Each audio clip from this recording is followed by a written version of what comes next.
What's up, Boston? Going on, Ryan? How you doing, man? Good, man. Long time no talk. How's everything in your world? Yeah, it's fun to be back around. All good here. Excited to dig in though. Awesome, What's up, awesome. Austin? What's going on, everybody? Going on, Ryan? How you doing, man? Sorry, a bit of a reverb there. Eric, what's going on, dude? Brian, Jeff, What's up, got some guys? new. Welcome to 2025. Yeah, welcome, welcome. Got some new faces here. So basically for Eric, Brian, Austin, the way that this works, there's usually one to three, four people on these calls. Signed a few of you up this week, so we got four people on here. Open format. Everyone on here is a uh, closed book, if you will, right? Like we're not sharing each other's information or secrets here. Obviously, don't overshare if you don't want to. But this is your time with me. Ask me whatever you want. Just kind of got an hour slotted here, just whatever's on your mind. Stuff going through the program you have questions about, or just anything in real time working on your business that you need help with. I always encourage the new folks here, like whatever your biggest problem is, whatever I can help you with. It's usually just good to start there. We don't have to like go piece by piece through the training program per se. Whatever's on your mind, I'm here to help. You also have access to me on Slack afterwards as well. Yeah, so that's pretty much it. If anybody wants to go first, the floor is yours. Hi Ryan, how's it going today, buddy? What's up, Jeff? I actually have a question on SEO job costing. As we're doing, in continuing to add projects, I'm dealing with, I have an account manager, I have SEO people on it, I have obviously content, link building, other things with GBP as we're using Bright Local in other different areas. And I want to do better at accounting to make sure I get a better cost of true ROI and Yep. profitability. So we've been doing this by Google Sheets. It's it, the challenge is I don't think it gives the true reflection, and the other challenge is predicting for the next month as we change link building or content. The numbers are just it's not as clean as it should be. I was curious. Yeah. You had some Yeah. So a kind of quick overview on agency accounting, if you're not familiar with accounting in terms of like P&Ls and balance sheets. The way that I like to account from like a true accounting point of view for an agency business is um, like, let's say you sold pens, right? There's gross profit and net profit, right? Gross profit is usually a measurability of how much does it cost for me to make my product, right? In the agency space, we usually don't use any sort of margins or metrics like that. Everything just gets lumped in. But if you think about it, there's really two types of costs that go into running an agency business. There's the cost of delivering your service, which is the COGS, cost of goods sold, right? Gross profit margin, which a traditional business measures. And then there's business expenses, right? So to start there, what I like to do is classify all the people who are working on client work. They go into the gross expenses, right? The cost of goods sold expenses that hits first. Now, there's flexibility in terms of how you classify things, right? So, like any software, like Ahrefs or stuff that you're using to deliver client work, CallRail, What Converts, etc., we put that in that category as well. So we have two types of software, but then like our accounting software and like anything that we're using for the brand goes in the next set of expenses. The reason why I do that is because I want to know, what does it cost me to deliver my service? It's a question that most agencies can't answer, and it leads to eroding profit margins over time because you don't really know where you're spending your money in a sense, right? So it starts there. Now, it can be a little bit tricky to track the people's time if they're not on direct salary, right? Like digging stuff out of Upwork, if you're paying people through Upwork, you just have to really spend some time. And this is why I always suggest everyone like hire a bookkeeper full time. That shouldn't be more than a couple $100 a month to start. It is a tremendous investment. This is not something that you should be spending your time on digging out and going through QuickBooks. What you want to be able to do on a monthly basis is sit down and review this so you know where the business is heading, and then quarterly, biannually, yearly, and then year over year, et cetera, right, as you build this data up. So it starts with that. Now, there's also something else that you could and probably should be doing to begin with, which is tracking people's time, right? Now, this can be a bit of a slippery slope because a lot of the times, especially like full-time employees, they don't want to be held under that level of scrutiny or microscope. They feel like you're, you know, playing Big Brother and watching them. So it's really, really important that you have the conversation with them to say, look, we track time, not because I'm measuring you against some sort of productivity output, which you kind of are in a way, right? But you want to know how can you load balance client accounts if you don't know how long it's taking them to, like, if you sign 3 new clients, how do you load balance that, right? Like, how do you know who to assign to what, how long it's going to take? All these things kind of add up over time for agencies. Why at the end of the year, they're like, holy shit, I only have a 5% net profit margin. Like, what happened? And it's because of all these missed accounting steps. And you can't really change these things if you don't know, if you don't have it tracked, right? So, I always suggest it's if you're just using like contractors, like VAs, essentially just use Upwork because Upwork tracks all that stuff for you. It's very easy to use. There's another time we don't track time anymore in our business because now we know we've done these deliverables so much. We know exactly how long it's going to take to do like a foundational sprint or to build content. And now we have it priced based on, for every piece of content that we deliver, how many hours does that take our content team to do? It usually takes like 2 hours, right? Right. And then you can start to do some math and also price accordingly too, because this factors into pricing. We talk about like how should you be pricing your services.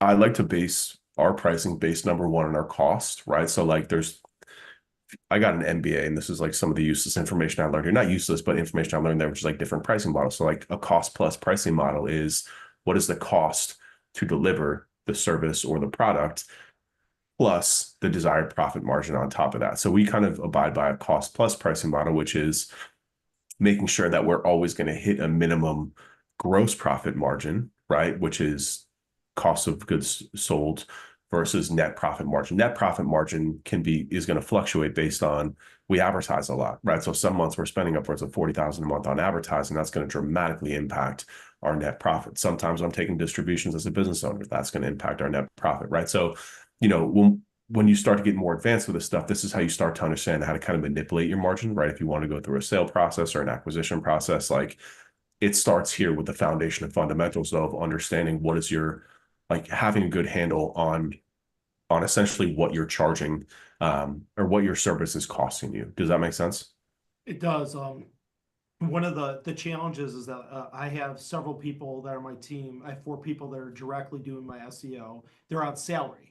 So that we have all these projects and it's, how much time they're allocating towards one project is not commiserate with really what they're getting paid. So the time tracking makes a lot of sense, but it's breaking out salaried employees is, as I think, another challenge versus a project. Hey, here's your SEO project and paying $500. Well, it's easier job cost, but it's tough to job cost when they're salaried employees, paying them tens of thousands of dollars, right? Yeah. Which is why you got to track their time.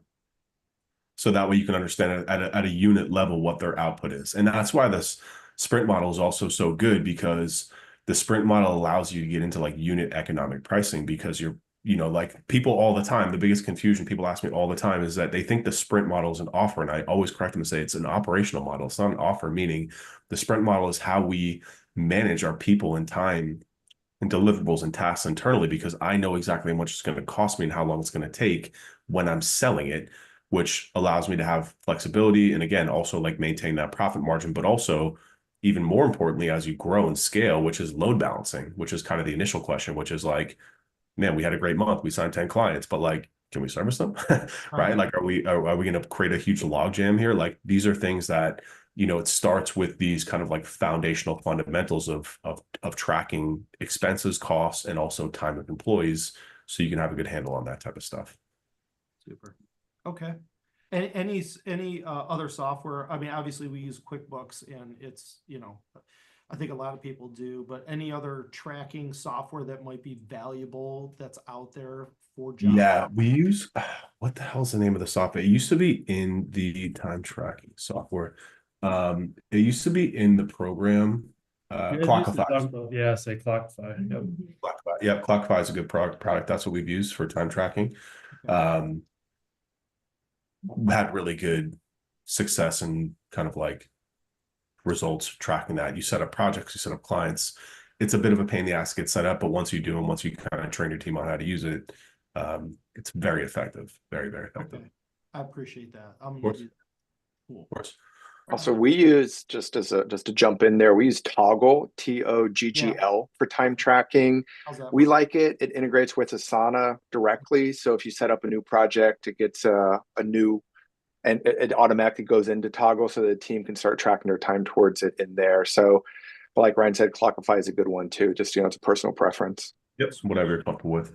I appreciate that. Thanks, Eric. What's going on, Eric? Yeah, for sure. Thank you. What was that? Sorry. I said, how's it going? We haven't talked in a while. Good. Yeah, no, good, man. So I'm glad to be part of the program here. And maybe I'll just jump in kind of my question. One thing at the top of mind for me is just long-term client strategy. It's something we really, really struggle with. So a lot of our clients on retainer, right? And it's like, hey, you're going to get 2 pieces of content. You're going to get 4 links. You're going to get technical fixes. And then, a client, came to us recently. He's like, hey, have you guys been like tracking long term? If you actually look at our rankings, they've been falling 1 or 2 each month. And you guys keep saying, hey, it's no big deal, right? It's just going down 1 per month. But if you look at it over a long term period for the last 2 months, we're backsliding and we're going down, right? And so that really was a wake up call for me. He's like, we're not looking long term. Like, how is client performance? How do we need to adjust? We're kind of on that set it and forget it model. And so just kind of curious, what are kind of some steps I can build into the process to make sure that we are actually delivering for clients, right? The promise of increased rankings, the promise of more leads, et cetera, long term. So do you have some sort of like, what does your reporting process look like? Are you like, I guess the question is, were you aware of these keyword slippages, or did the client bring them to your attention? It was a combination of both. So we were aware of them, but my SEO team, kind of the person who's working that team, just always explained them away. It's like, hey, it's only 1 or 2 spots, so it's not a big deal. So it's from month to month, right? But if you actually look a little bit further back, like over the last 12 months, that's 12 spots or something like that, and that just compounds. Yeah, it's a very good question. So we don't track keyword rankings. Kind of, I don't want to say for this reason, because keyword rankings are in it, like it SEO is a very long process. I've always said it's like dangling a carrot, right? Like it starts with the SEO work, then you get the impressions, then you get the keyword rankings, then you get the clicks, then you get the conversions, then you get the, ultimately sales conversions of the B2B model, right? So it's a very long process. We start at the end, which was a really hard shift for us to do, which is sign cases for our clients and ultimately phone calls, because that's what they care about the most, right? Yeah. What can happen when you're looking at keyword rankings like that is you get stuck, like your SEO person's not wrong, because they do fluctuate and they're going to fluctuate. There's nothing you can do about it. And if you're looking at them, or if the client is looking at them, whether you brought that to them or maybe they came to the table being like, these are the keywords that we want to track. Sometimes that happens with clients. That's fine. Then you're ultimately kind of like putting a microscope on the wrong part of it. And sometimes you might lose track of the ability to catch those things ahead of time, because you're kind of telling yourself it's fine, it's fine, it's fine. And then you're like, oh shit, it's 6 months. And now like, you're right, we do have a problem. And just as like a general rule of thumb, it's always, always, always a bad look if the client is bringing it to your attention, right? It's kind of like one of the core agency tenets is that like we have internally is that the client can't bring this to us, because if they do, it's probably going to be too late in a sense, right? Or they're going to start flirting with other agencies, right? So for us, it's helped us, even though it's kind of a hard thing and it might not seem like the right thing, to track more at the macro level, as opposed to the micro level, because the micro is going to change so much. And if you're tracking the macro level, like us, phone calls is the #1 KPI that we're looking at every single month. We have somebody who's dedicated to agency analytics and reporting, and then putting some notes together for the client, and it's their job to bring it to the team's attention on the 2 weekly calls that we have. If there's a problem, or if there's a month over month slippage, then we'll bring it up. And then of course, like month over month, then we've really got to put together a plan of action in order to attack it. But at the keyword level, it's so hard, because like it's going to fluctuate up and down, up and down, up and down all the time. Right. It's almost kind of like, can be like the opposite, which is the boy who cried wolf, right? So you kind of got the short end of the stick here, where it is probably slipping too much. But if you're looking at that keyword slippage every month, that you're going to see the same thing, which is It's fine. Like moving down 1 or 2 spots a month isn't a big deal. Um, but then you just want to have a process in place to inspect and come up with a plan. And that's really what the client wants. Most clients, Right. I wouldn't say, are going to fire you over losing keyword ranks. They just want to know what you're going to do about it, right? So, you just want to put some sort of process in place. We have a traffic loss analysis that we do, which is highly effective. I'm sure you know how to do it, looking at, the keywords that are looking at the SERP, seeing if it's competitors coming up, seeing if it's something that's algorithmic, and this is also why keyword rankings are a tough KPI to look at, because what's happening with the SERPs is that it could also be the opposite, right? Which could be they could be stuck at number one, but their traffic for that keyword could be going down because of all the noise that's happening on top of it, right? All the Right. AI answers that are happening on top of it. So sometimes, keywords are not just my point, I guess, is just keywords are not always the best KPI to look at. And I know sometimes clients are like obsessed with it, but like that's kind of like the larger macro conversation that I'm really trying to push in this program, which is like, guys, we have to change the way that we're doing business. We have to change the things that we're looking at, Mm-hmm. because SEO ain't it for in a lot of ways, like there's big, like we're here to make them money. And we have to be able to impact that and do that. And if we're just looking at keyword rankings, it's really tough. So that's what I would say, like, just make sure that you have the internal kind of like reporting processes in place, the communication in place too, that if a team member and analyst is looking at it, that you have the internal channels for them to raise it, whether that's in Slack, whether that's on a team call, and ultimately jump in and try and figure out what's going on, and then go to the client proactively. My opinion, it's better to go to the client and say, hey, look, at like keywords are slipping, but don't worry, we have a plan, than waiting 6 months and collecting the check, and then they're really pissed off about it. Not saying that that's your fault by any means. It's just keyword ranks are kind of fickle in that sense. Sure. No, I agree 100%. And I don't want to monopolize the conversation. So I'll probably follow Thank you. up later because I was really intrigued. You said you have like basically one person who looks at analytics reporting twice a week, and just would love to learn more about that. Yeah, I'll tell you about it. So it's actually Caesar. He's our COO. Mm-hmm. So what we've been doing is we're constantly, so like I was the first to pull myself out of the business as I don't call myself the CEO, but like the managing partner of the business. I pulled myself out of daily operations. I'm getting a little bit more involved now because we're signing some bigger clients. They want a little bit of face time. So I'll show up to the onboarding call, but like I don't do work. I don't do the marketing work anymore, right? And that's for an important step in pulling yourself out of anything, right? So the past 2 years, we've been going through that process with Caesar, which is now like, how do we continuously elevate him, who is now the most important asset inside of the business, right? And we've been just constantly pulling stuff off his plate, and really where he ended up is kind of like the quarterback, if you will, and purely looking at agency analytics reporting every single month. It gives him the semblance of control in terms of still being involved on the campaign. Sorry, my wife's outside my window making faces at me. While also being able to have a pulse on everything. And as kind of like, I don't want to say the most intelligent person, but the most seasoned person when it comes to marketing in the business, he's the person that I want in control of that, because that's probably the most important conversation that we have. So I didn't like bring in somebody from the outside who was like an analytics specialist. How you could have like a project manager do it in a certain sense and just train them on looking at KPIs. But we ultimately decided for him, that's the most important role he can have as an operator inside of the business, which is being able to scale his time by just spending 10 hours a week in agency analytics looking at reporting as the client's month comes up, and then could put together some sort of action plan internally and have a conversation with a client if needed. So we've essentially been backfilling his role, which is like SEO analyst. We just hired like a first project manager ever. It's kind of like a test position for us. I know I've talked a lot about how we don't do project or account managers, but I brought in her because we're starting to do a lot more Facebook ads, and we like cross departments. It was just too much. So, we brought her in to test that position out. So yeah, it's our COO who's, the most, what is like the equivalent of me or you if you're still working inside of the business in a sense. Okay. That makes sense. That gives me a lot to think about. I appreciate that, Ryan. Yeah, of course. Who's up? Anybody else?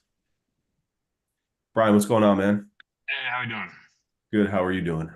Oh, good. I actually do have a question. So I've gotten good at like opening up Google Business profiles for clients. I've been able to like, I don't know, I probably opened up like 8 or 9 in the last 60 days, and they all got verified. Everything went smoothly. My question is like, what is a realistic time frame in terms of getting that listing? Like, what do you guys have like a benchmark? Oh, it's going to take 6 months, 3 months, 6 months kind of thing.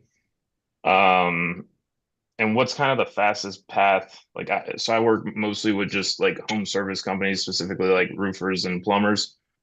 And I have like the key citations for them, a lot of overlap in that. So obviously building out those, building out like data aggregators, but I didn't know if you guys had anything in terms of one, realistic time frame, and two, like any shortcuts or anything from that perspective. Yeah, I'm going to give you the most SEO answer ever, which is it depends. Yeah, of course. And I knew that was coming.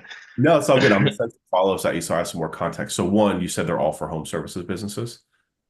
Two, do they have, is it their first location or is it like No, I mean they have like 1,500 reviews on the other one. So like okay, one of my clients actually like is up in Columbus. We got 3 locations approved, and they just started like they went from getting 5 reviews on their main listing that has like 4,000 reviews to just redirecting them to the other locations. They've already got like 100 on both of the other nice. profiles. So yeah, that's I am working on that element of it, obviously. Okay, perfect. So I mean that's the biggest challenge. Like if reviews are the wild card, it's like the most important thing with ranking those business profiles. And the hardest thing that we have sometimes with law firms is law firms aren't necessarily high volume businesses where most of our clients Yeah, on it could be a a couple months. I get it. 20 Yeah. to 40 cases a month, you might get 10 reviews off that. And if they open up 3 profiles at a time, it's not enough reviews. So if they've got that pipeline of reviews coming in, that's awesome. It's going to happen a lot faster than it would if it was one of my clients. I always tell my clients it's a 6 month investment to really get Okay. there. What I do with that too to kind of break that fall because 6 months is a lot.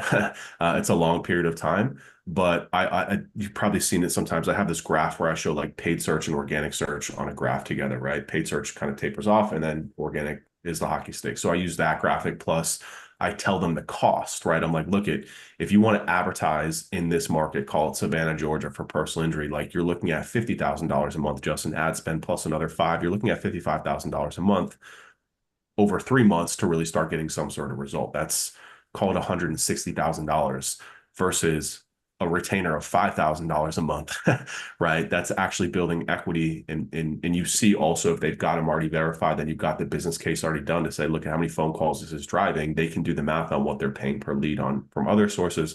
So I'll use that to kind of like pad the pitch because you really do need to get like 3 to 6 months. If they've got, again, reviews is going to be the fastest, is the biggest thing. Two is making sure that the website has like the proper landing pages. And then three is just link building to those pages too. Like if you can get some local links. I've been using this website called Media Lister. It's a really good platform for like buying more expensive like PR links, 300 to $1,000. If you can get them to invest in some of those at the local level, those three things in conjunction are going to be our best bet. What's the what was the service you said? Media, Medium list? yeah, Media Lister, Oh, media. Okay. medialister.com. I'll drop it in here. I've been using it for our website, Webris, and we're here in Miami, and we've gotten access to some really, really, really good local like I guess they're press websites, like real websites for like 300, $400. Um, it to me It's that those are working. yeah. I mean we saw our rankings shoot up pretty quickly in Ahrefs just from those links alone. So they work. It's a little bit more an investment, and essentially now we do everything internally before we roll it out to clients. But now we've started rolling it out to clients where I talk about this in our link building training. But just to reiterate, like we build a list of target websites, and then we have an associated cost with it. And we tell them, hey, anything under $150 is covered in your retainer. Anything over $150, we're going to expense you for it. We're going to charge you for it. And we let them kind of like charge it. And that way in 3 months, if you sell it to them really well and they're like, hey, we're not moving as fast as we want. And you're like, hey, I told you we should really be getting on these local websites. We already did the work to find them. You just have to pay the expense fee. It'll be worth it, to do That it. So that's yeah. a really good way of going because I have a list of websites that I already like that I do for that, just for those specific niches. Mhm. My other question is with like call tracking setup and everything. So I've got a client that's ranking really well, but he wants to do call tracking Yep. because he just never had it set up. And I said I'd actually mention it on this call because my thing is I don't want to just switch it up. I mean, we'd only be messing with the website phone number. I don't really want to touch the GBP profile, but do you think it's going to have that significant of an impact, or am I just over analyzing it? I don't know. I mean, to be honest with you, I don't think that we touched the GBP phone number. I was on a call with a new client that we just signed this week, large law firm. We're using call rail for them, and Caesar was talking about how we usually get 4 phone numbers that will kind of spin through the website. But from my understanding, we don't change the GBP, mainly also because GBP's tracking is so good that we don't necessarily need it, right? Like GBP Yeah, that's how I look at it. tracking data. It's really more for deciphering website conversions, right? And where they came from. So yeah, to answer your question, like you really just need it for the website, but I do suggest you get it for the website for a lot of reasons. It's just it's Oh, gonna what? I'm sorry. I do suggest that you use call tracking. Yeah, yeah. Okay. All right. Yeah, I can set that up. Yeah, that's all I got. Thank you. Oh, awesome. Anyone else? Who else we got? Yeah. Hey, Ryan. Oh, go ahead, Austin. Go ahead. Oh yeah, sorry, Omar. Yeah, appreciate it. So one of the main reasons I'm hopping in the program, Ryan, is we're really at the forefront of repositioning. And when I say repositioning, I mean positioning in the first place, right? We've been kind of service everybody guy. Internally, I've been really working hard to redefine ourselves as like a search engine marketing agency. We've been doing paid ads in conjunction with SEO for the last, probably 18 months or so. We're starting to layer on like CRO and stuff. Looking at our best case studies right now, it actually really has been like e-commerce. So my plan right now is to do, just a Facebook ads campaign to generate our own leads for e-commerce and kind of see if that's like a good approach to kind of shift the scales. Right now we do about 800K a year, so it's not a thing where we can just, jump all in, so to speak, without causing a ton of pain and suffering. But didn't know, just kind of with that context in mind, if there's any thoughts you had with kind of where I'm at there in terms of how do I approach, validate, and kind of keep moving that ball forward. Because I really do think that the positioning that's the way we get way more profitable, way more revenue. Just kind of everything's going to stack up once we figure this, big piece out, obviously. Yeah. So I'm so sorry. Your question was about the positioning or the Facebook ads? The positioning, but if you do also think that that's like a good just kind of way to dip our toes in the water with just like Yeah, no, 100%. So 2025 is basically going to be all about acquisition for agencies in terms of like the material that we're going to be pushing in the blueprint. I don't think anyone's here at the Miami event we did last 2 months ago. Shit, damn, time's flying. 2 months ago now. It was like an acquisition boot camp, and I only got through like the first half of the material because there's so much. But like when it comes to any sort of marketing lead generation advertising for your agency, if you don't have a vertical, a position, a niche, whatever you want to call it, like you can't do marketing, right? Because like who are you going to speak to? Marketing is all about the person on the other end. It's not about us. And if you don't have that figured out, then you can't even like you can get on Facebook and try running Facebook ads for like SEO agency, and you're just going to get the most bottom of barrel garbage that there is because you can't really drill into their pain points, messaging. Yeah. Exactly. So look, I like e-commerce. I like I'm bullish on the future of e-commerce. I do think that it's good that you're doing ads within that because I think you have to have a holistic search offer to really work with e-commerce because SEO for e-commerce is like, I don't know, dude. Like I Google like when I'm shopping for stuff and I'm like, Google stinks for this now, man. Like it's gotten to the point where half of like the valuable organic traffic is just coming from like free merchant center listings, right? Like popular products embeds in the search results. So, I do still think that there is some value to SEO. It's at least like complex enough, right? On like a large e-com site where like clients need it to a certain extent, and we're willing to kind of roll up our sleeves and do that work. And plus, too, I do see us, I don't really have a problem layering on more stuff if we can validate just search marketing for e-commerce first, but also do we do Facebook? Do we do email even? Do we do, the upsell stuff, right? With like, cart checkouts And and product that's promotion, stuff like and that.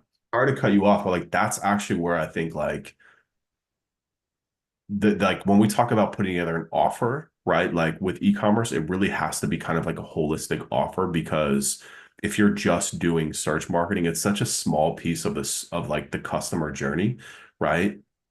Like what I love about e-commerce. So I have a lot of experience because I have a consulting client that I'm managing their e-commerce uh, apparel platform, right? They're a huge cannabis company, built their website on Shopify. So like, I've kind of been like getting back into it over the past 3 years from the ground up. And, what I've realized is that like I would never tell them to spend $1 on search marketing because like they just don't have any sort of authority or reach.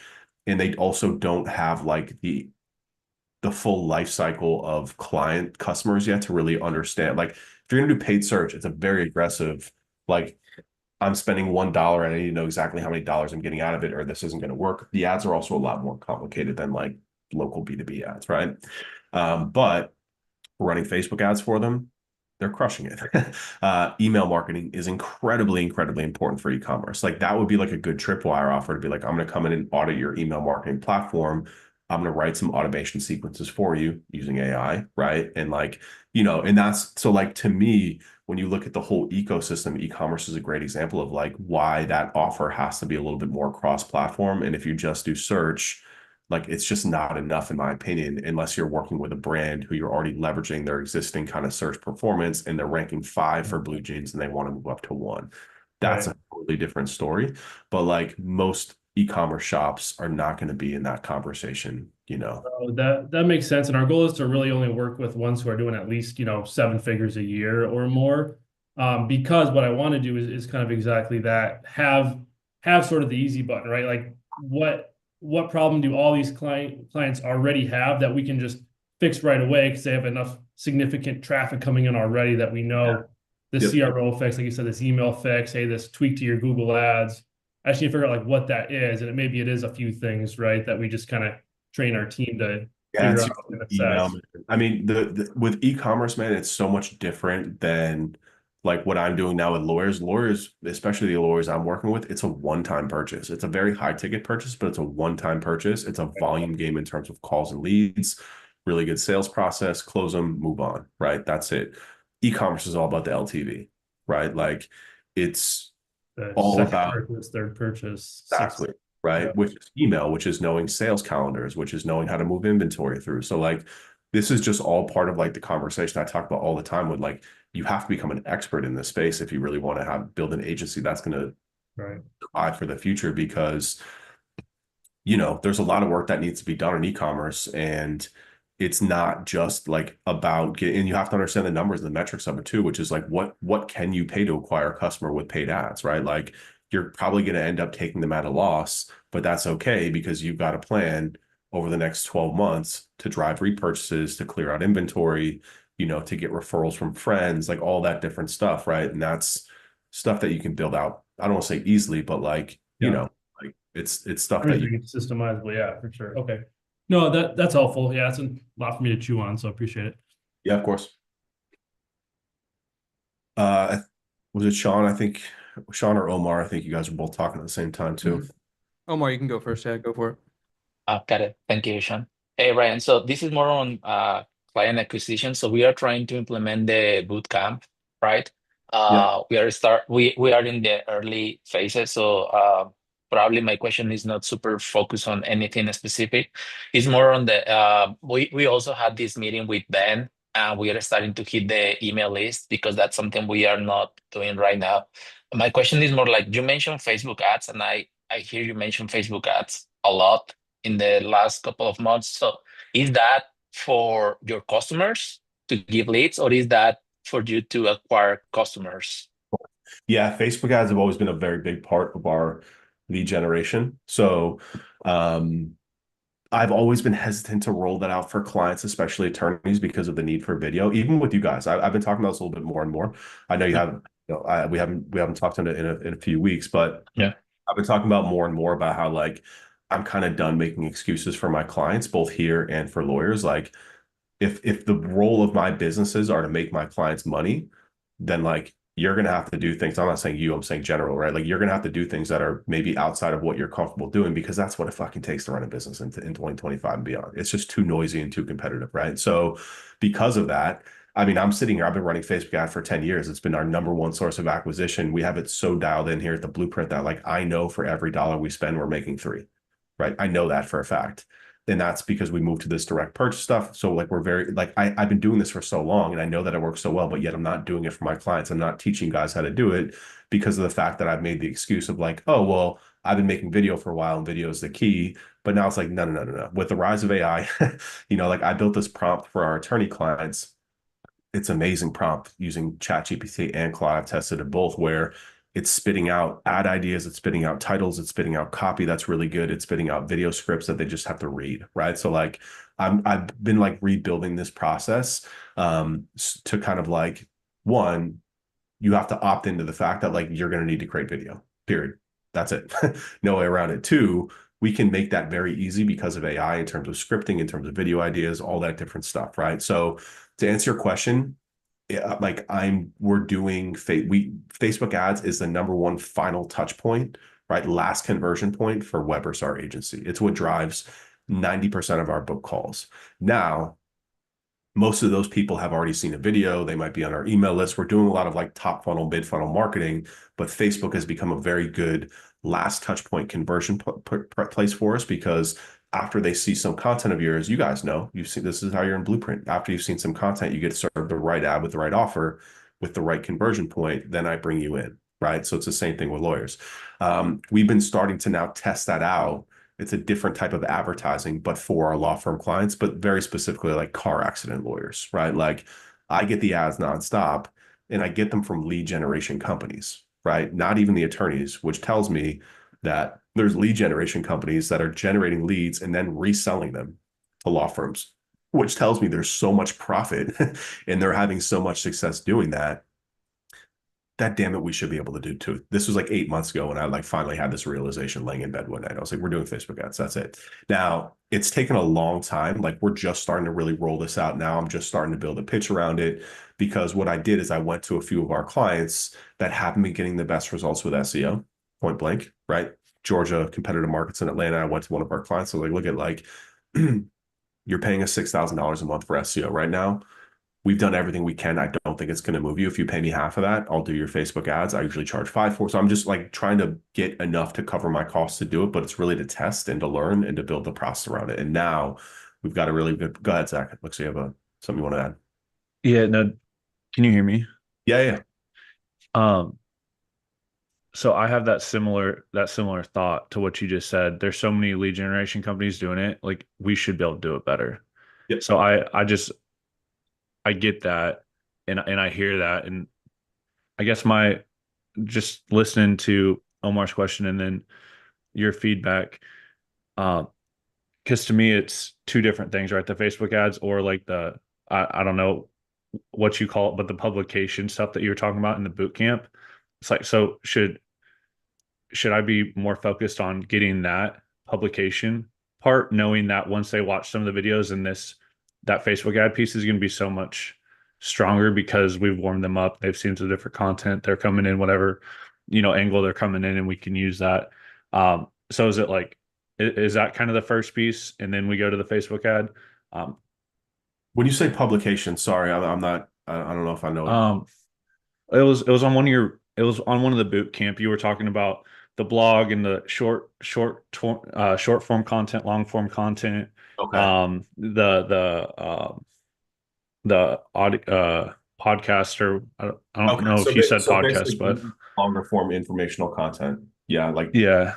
yeah. So, okay. So, sorry. Okay. So I got that. Sorry. What was the question?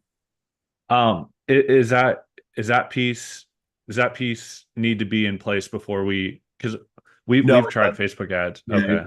it doesn't, right? So like there's like broadly speaking, like two outcomes that come from Facebook ads. One would be kind of what you're referring to, which would be like brand awareness, right? Like especially in our space, right? Like especially working with attorneys. These guys are so jaded. They've been pitched by so many dickheads who haven't gotten them any sort of results that they, as soon as they get in a call with them, like if I just go direct to them, they're like, all right, dude, like, what are you pitching me? Like, what kind of snake oil shit are you selling me, right? Versus if they've watched a couple of my videos. Now, granted, you might not like the way I deliver things, right? But if you do and you're on board with the way I communicate and you watch multiple ones of my videos, same thing here. Like, you're going to be much more likely to some sort of pitch to work with us, right? Because I've proven to you. And that's a huge part of Facebook ads that people don't talk about is the ability to educate markets with video content.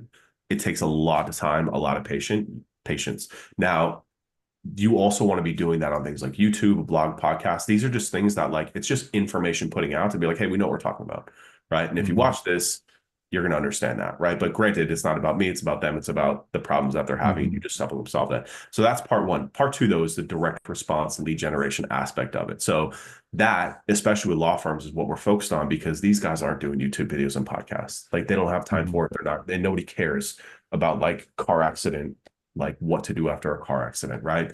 So the direct response element of it works really, really well on Facebook right now. And it always has, but like it works really well right now because of the ability to use creative content and video and copy to target audiences. What I mean by that is that like you can't target people that have been in a car accident on Facebook for a number of reasons. It's illegal, right? So like, how do we generate leads then for car accident attorneys?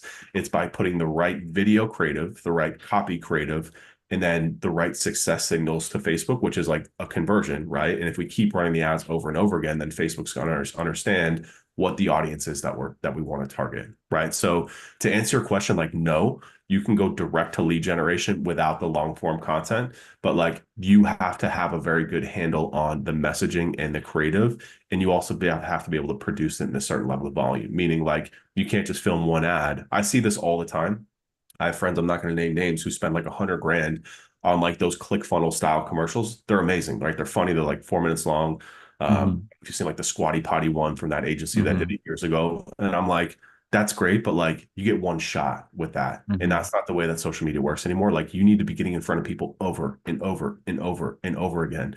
And like honestly, like the more native it is, the better. That's why you see me filming more stuff sitting in my car on my cell phone than in a studio, because that feels much more native and organic, and it's not going to annoy people as much, weirdly enough, right? So the point is that if you're going to go direct response, you have to be prepared to create more content because Facebook needs that content to understand like who you're going to target, because Facebook's targeting runs on who's stopping and paying attention to your ads. So the more hyper specific your ad creative is, the more people are going to stop and pay attention, and the more Facebook is going to know who you want to target. So I know that you work with in the We Buy Houses space, right? So, you know, you're going to want to put together a good amount of ad ideation and like ad creative around the problems and pain points that you're having. And I always like to use the VSL model, right? The VSL model, if you're not familiar, is we're talking about generating leads for you now, right? For your business. Put together an 8 to 12 minute video, right? I have a video on my YouTube channel that's breaks this entirely down. You put together an 8 to 12 minute video that talks about your target client's biggest problem. It's usually going to be around lead generation or some sort of acquisition, right? The video then just shows them how to solve it, and it's showing them how to solve it really using your service as an example, right? Because then if you get somebody to watch that and you do the video good enough, they're going to be much more likely to book a call because you're talking about their problems, you're providing a solution. Then you're like, oh, by the way, like we've done this for 10 other companies just like yours. Book a call with me and let's talk. And then you just embed a Calendly form right underneath it, right? That's our entire funnel. Now, that's the asset that we're giving away. Then on the front end on Facebook, you got to put together a lot of different creative pieces that are going to try and drive people to watch that video, right? And that's, again, like you're probably not going to be able to target people in the We Buy Houses space. So you're going to have to be very clear with your messaging, calling those people out. You see it a lot in like hooks, like attention, like, you know, attention marketers, attention agencies, attention lawyers, right? Like it's kind of the easiest way to do it. So you just call them out and you just keep on creating video content and feeding it to it and trying to drive people into that video. So that's like the funnel that we use and I recommend. It's also what I'm going to be teaching like a lot as we go through 2025 into this program is the VSL funnel, because it just works, man. And it like you have the direct response lead generation portion of it, but then also like the long-term brand equity of like you being the face and name of knowing how to solve the problem of your target client. If you're running that for a year, 2 years, 3 years, kind of how you build a moat around your business in terms of like being the go-to expert in your space, you know?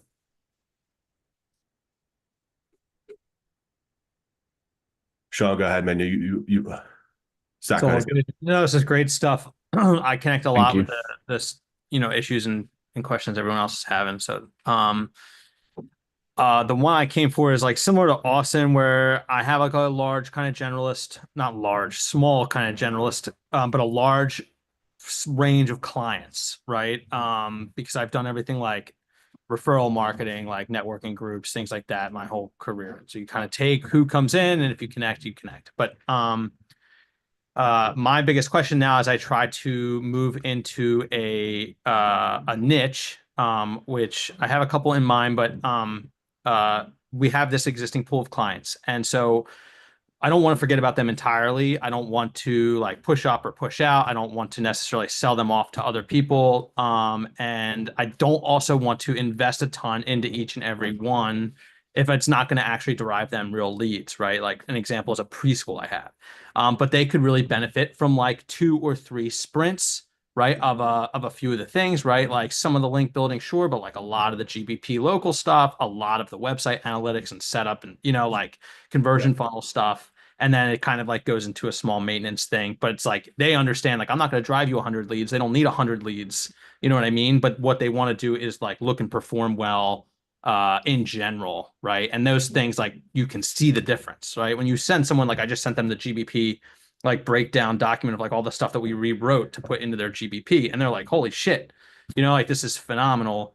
But like, is it cool to do that like and kind of repeat that stuff for 100 low level clients where you're only going to maybe get a few grand and then a few hundred or $1,000 a month to sort of maintain these baseline Yeah. things. Yeah. Or yeah, good. So it's like just so I'm clear. So like the first question you asked was kind of like you want to select a niche, but you've got a mishposh of clients that you don't want to alienate Yeah. by selecting a niche, right? All my future marketing will be in that niche, right? But like again, yeah, for all the existing clients, and if I get like a referral from a networking group that's not in my niche, like I don't necessarily want to turn them away if it's straightforward.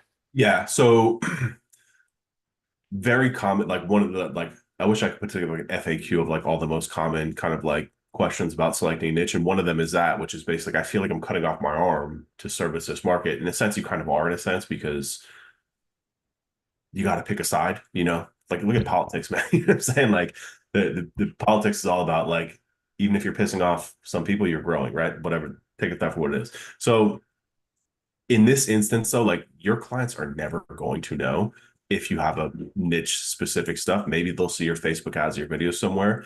But dude, if you're doing a good job for them, they're not going to care. Right. Like we still to this day, like 20% of our revenue isn't lawyers, Um, and like, actually our biggest client is a roofer. Our biggest client out of everyone that we have is a roofer. So he doesn't care, like we make him money. We make his phone ring. That's all he cares about, So like you're doing like it's almost as much like a marketing ploy just to do it. Like you're not gonna bother those people at all.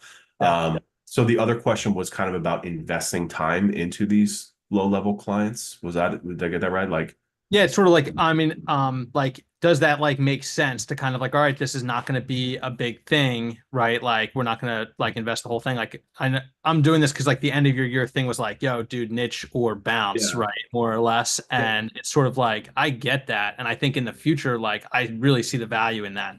But for these other people, and to also sort of like roll out, because I'm a web designer, I build sites, right? So like all of these clients are just sitting around on hosting accounts and they all could be paying a few grand to fix their GPPs and Yeah. sit on a reporting plan for $300 a month.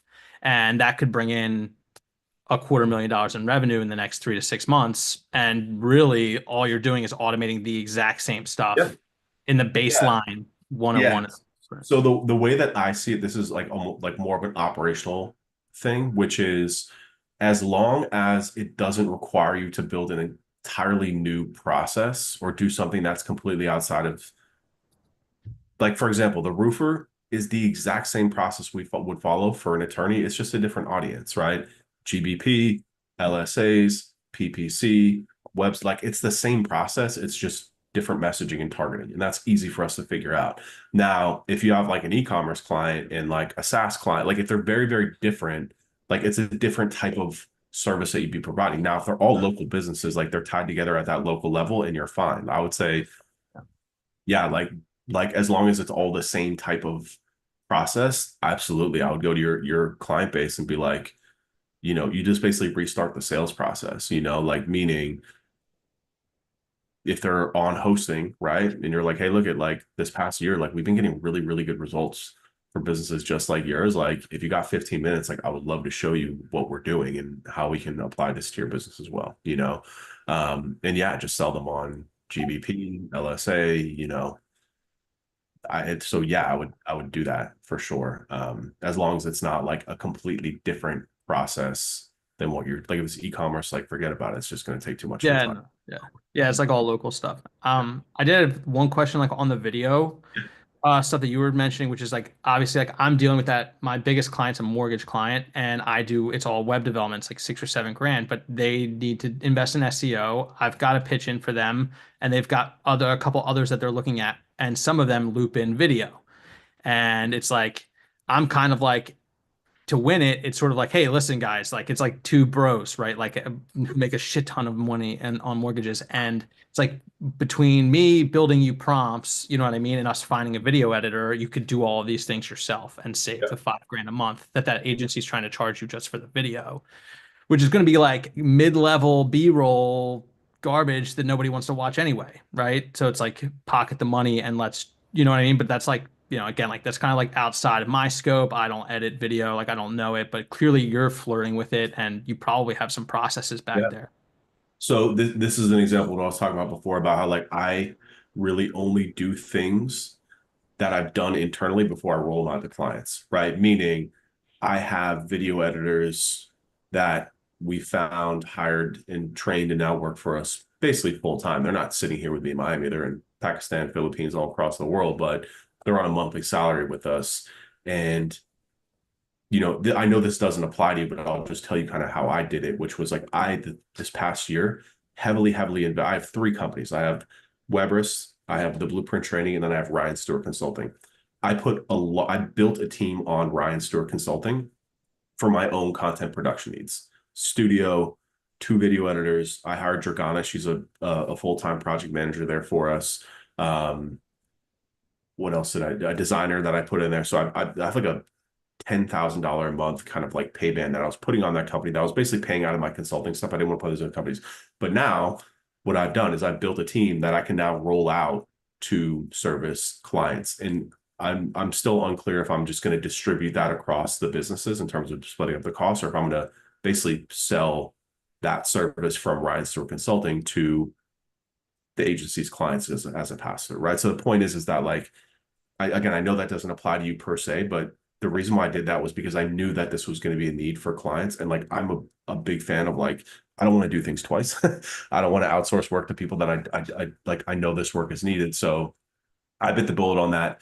And I trained these people to do my own content, which is going to be by far and away the most strenuous pain in the ass client that these editors have but now they know what to do. Writers, same thing. So I've kind of built this team now that I'm able to roll out on that behalf. I know that doesn't help you out too much. But the point is that like, if it's a one-off thing, I would just say, just leave it as is. But if you feel like this is something that's going to come up a lot more in the future, like you need video work yourself, so it's like push you to video yourself. So like, dude, these editors, we don't pay that much. They're like $150 per video. They're like 20-minute videos, so, and they're like $50 per short, so you do 4 videos a month, you're looking at $600, and that cost can be subsidized too. This is the way I've always thought, but that cost can be subsidized also by clients. You know what I mean? Yeah. So, you charge $200 per video to a client, and then your guy is basically paid for. You've also got the added benefit of now him having more work. He's going to be more tied to you and probably want to come work for you full time over time, So, if it's one-off work, I just have if it's a one-off thing. So for like email, even now like website design development, we just like push that off. I just don't want to deal with it. But if it's a core part of what we need to do, Facebook ads are a great example of that. Like we need a video editor because like they're not going to edit the video. I'm not going to ask them to edit the video. And I don't want to outsource it to someone because they're going to charge me an arm and a leg, which is going to impact my costs.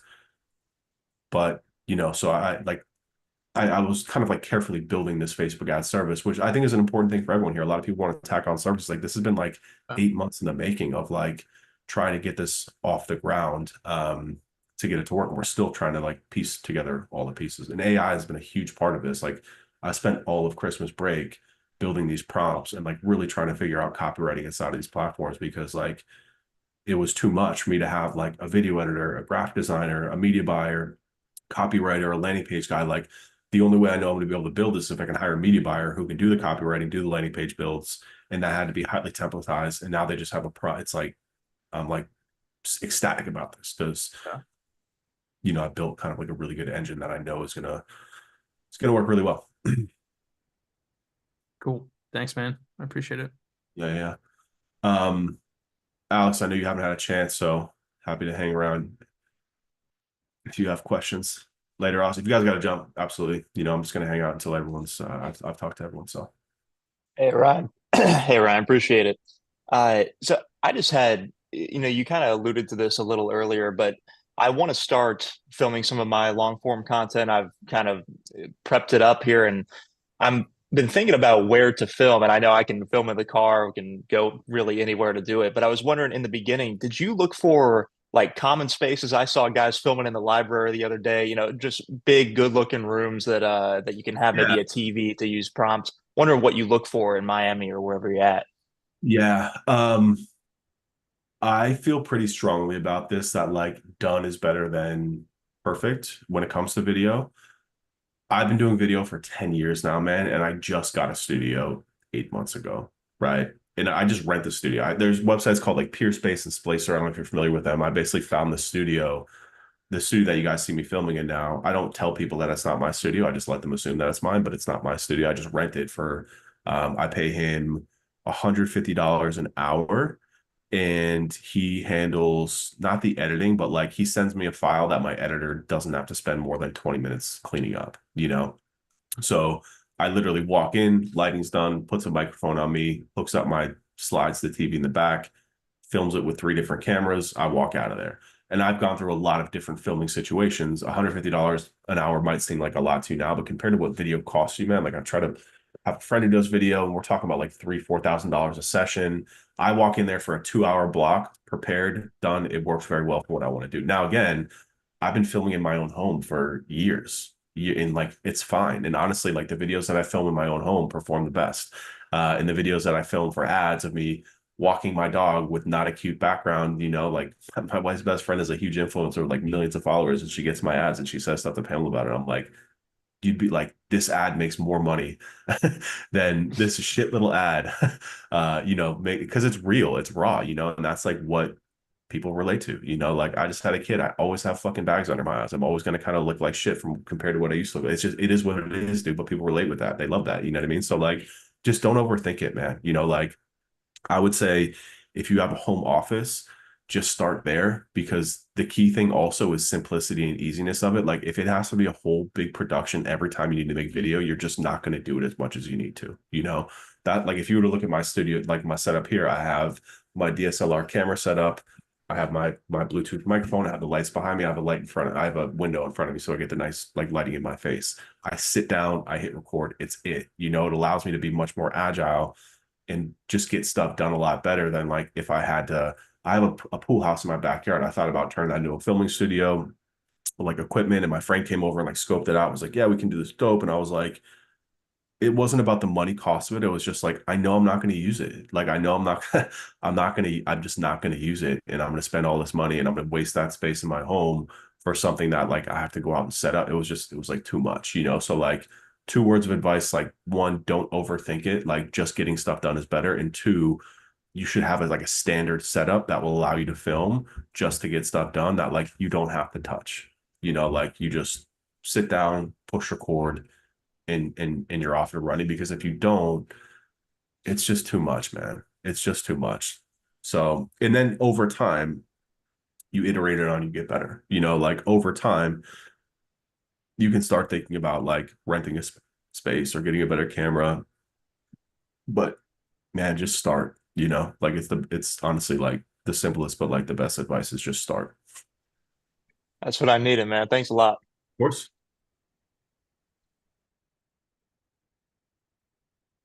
All right. Awesome session. We had a lot of people sign up this week. That's why it was so crowded. It's usually not like this. It's usually a couple of, I think I had one person last week. Appreciate all your time, patience. And if you guys need me, just hit me up on Slack. All right.